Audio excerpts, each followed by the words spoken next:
and thank you for clicking on my video. As you can probably see, this is one of the first, if not the first, video I'm ever putting out on YouTube, so if you do feel inclined to leave a comment, please be nice to me.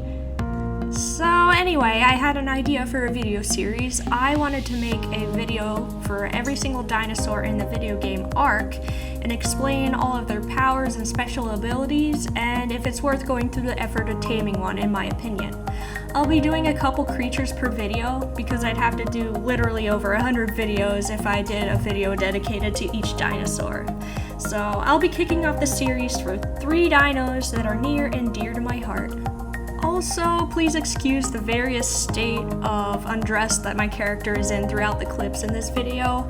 I was teleporting and traveling back and forth between 2 of my bases in order to get all the clips that I wanted to include in this video. And just one last thing, I want to disclose that the witch hat that my character is wearing in some of the clips is not legitimately obtained.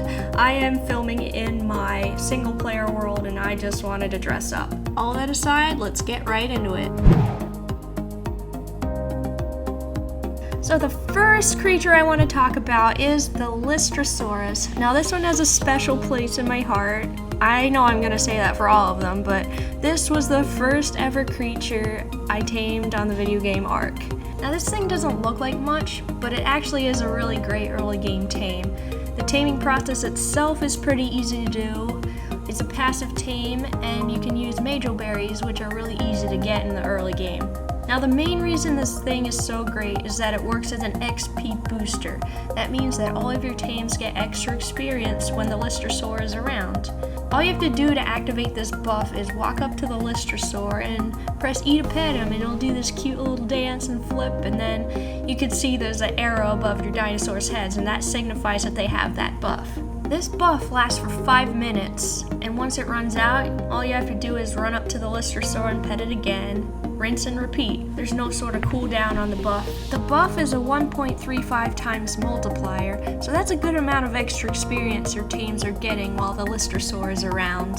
The only downside is the buff's limited range, but you can see here that it does actually reach decently far.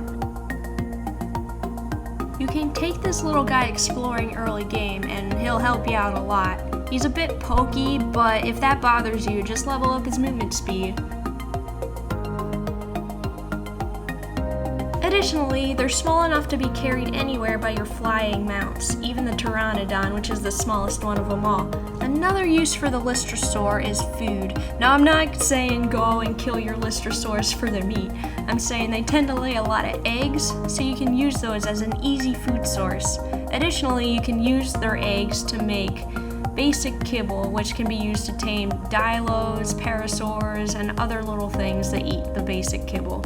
Apart from that, they're not good for much in regards to combat, but they're just so cute. I love having one as a pet. It's just like the little dog on the island, and they're just a feel-good dino overall. So do I think it's worth it to go through the effort of taming a Lystrosaur? Absolutely. They're really good to have early game, and they help you and your first tames grow quickly and get established on the island. They're just so easy to tame too that there's no reason not to get one, I think.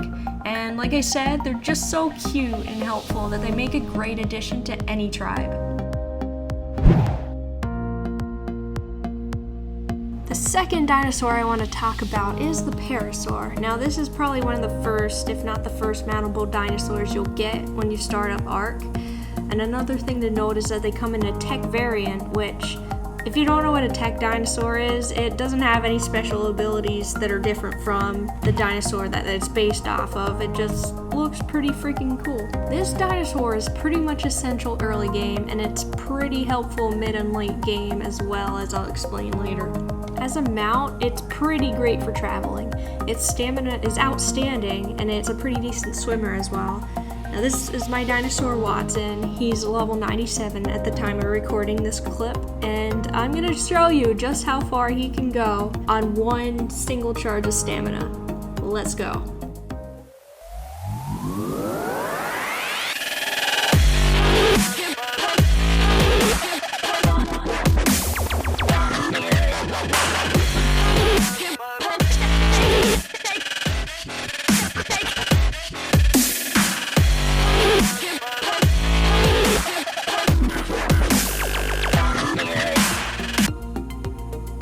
altogether, that was about 4 minutes of running, which in Ark is pretty good all things considered. And if I remember correctly, I didn't even put that many points into Watson's stamina, so he's just naturally a good runner. As far as attacking goes, the Parasaur has one attack, which doesn't do much damage to other dinosaurs, but it's really great for harvesting berries early game. You can also headbutt trees to get some thatch as well. The Parasaur is also good for its honk ability, which is basically a very dumbed down version of the Yutyrannus Fear Roar.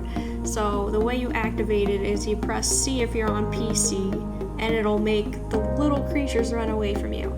This includes raptors, which are a pretty big early game threat. The only downside is the honk's really long cooldown, which is about 2 minutes. The Parasaur's signature ability is its radar, so it can detect any perceived threats within a pretty big range, and the way you activate this is you press left click on PC. Once you inevitably outgrow your Parasaur and move on to some bigger, stronger, faster mounts, you'll still have a use for it, don't worry. You can set it on turret mode and it'll automatically use its radar ability every couple seconds. So do I think it's worth going through the effort to tame a Parasaur and keep it with you? Yes. As I said before, it's a really essential early game tame and it's helpful mid and late game as well. Early game, it's great for traveling and exploring, and with its decent swimming ability, it's a pretty good ATV as well. It's great for helping you get food for your character and your tames, and it can even keep you safe from raptors, which, what more can you ask for from an early game tame? Later on, they really help you protect your base with their radar, and you should definitely consider getting a Parasaur, because they'll be your forever friend.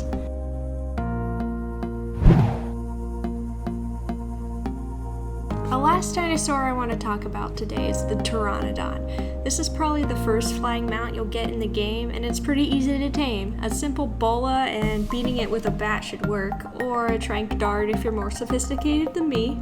The obvious advantage to having a Pteranodon is its ability to fly, so it'll let you see more of the landscape, what's below, if there's any danger around you, all that kind of stuff.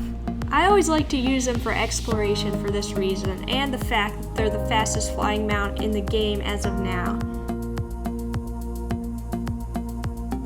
In addition to flying, the Pteranodon can carry another small creature wherever it goes. All you have to do to pick it up is left click on PC. Now this includes the Lystrosaurus I was talking about before, but Oviraptors, Dilophosaurs, and all other small creatures pretty much make the list. Now this is good for taking your small creatures on an adventure wherever you go, but it's also good for picking up wild creatures and taking them somewhere safer to go ahead and tame them. The Pteranodon can even pick up people if you're into PvP. Now I don't play PvP, but I could definitely see this as a great way to troll your friends.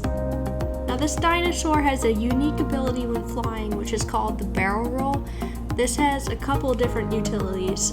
First, it'll help you move significantly faster, as you can see, and you can also use it to do more damage to creatures and to harvest more meat from creatures that you just killed. Do I think it's worth the effort of taming a Pteranodon and keeping it around with you? Yes. Like I said before, it's easy to tame, so there's really no reason not to get one. Once you're able to fly it in Ark, I just think the game just gets taken up to the next level. You're able to travel farther, quicker, scout super efficiently, and just have a lot more freedom in general. Not to mention the Pteranodon being faster than any other flyer in the game, so you'll be using your Pteranodon well into late game. Hey, if you're still here, thank you for making it through my video. If this is something you'd be interested in seeing more of, let me know in the comments which dinosaur from Ark you'd like to see me cover next. Until then, thanks again for watching, and I'll see you next time.